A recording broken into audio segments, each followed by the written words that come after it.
right, one more question. I will respond to this. So look, for 4 years in the United States of America, we had a president who stood up at press conferences and talked tough about Vladimir Putin, and then Putin invaded Ukraine and destroyed a significant chunk of the country. The path to peace and the path to prosperity is maybe engaging in diplomacy. We tried the pathway of Joe Biden of thumping our chest and pretending that the President of the United States' words mattered more than the President of the United States' actions. What makes America a good country is America engaging in diplomacy. That's what President Trump is doing. Can I ask you? Sure. Yeah? Yeah. Okay. So he occupied our parts, big parts of Ukraine, part of East and Crimea. So he occupied it on 2014. So during a lot of years, so I'm not speaking about just Biden, but those time was Obama, then President Obama, then President Trump, then President Biden, now President Trump, and God bless, now President Trump will stop him. But during 2014, nobody stopped him. He just occupied and took. He killed people. You know what the contact 2015. 2014. 2014 and 2015. 2014. Yeah. So I was not here. Yeah, but that's exactly right. Yes, but during 2014 till 2022, yeah, the situation the same. The people are been dying on the contact line. Nobody stopped him. You know that we had conversations with him, a lot of conversation, my bilateral conversation, and we signed with him, me, like a new president. In 2019, I signed with him the deal. I signed with him, Macron and Merkel, we signed ceasefire. Ceasefire. All of them told me that he will never go.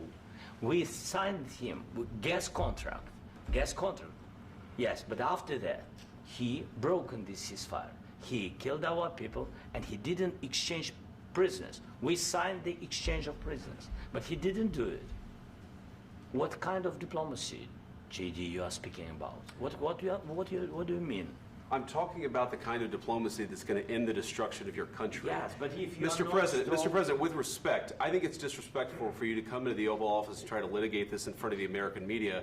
Right now, you guys are going around and forcing conscripts to the front lines because you have manpower problems. You should be thanking the President for trying to bring an end to this conflict. Have you ever been to Ukraine that you say what problems we have?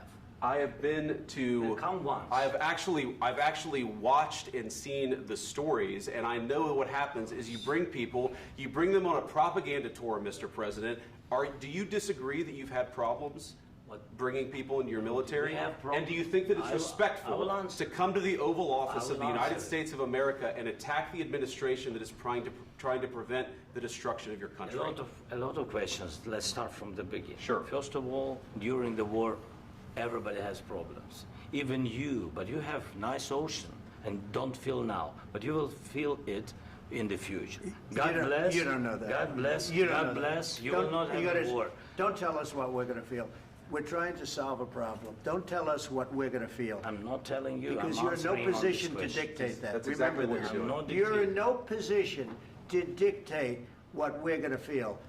We're going to feel very good. You will feel influence. We're going to feel very good and very strong. You will feel influence. You're right now not in a very good position.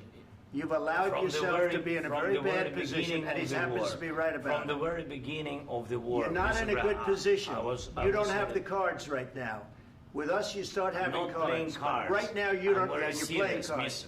You're playing cards. You're gambling with the lives of millions of people. You're gambling with World War III.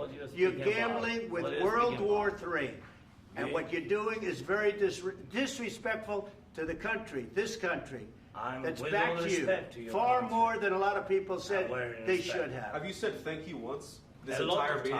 No, in this entire meeting, have you said thank you? You went to Pennsylvania and campaigned for the opposition in October. Offer some words of appreciation for the United States of America and the president who's trying to save your country.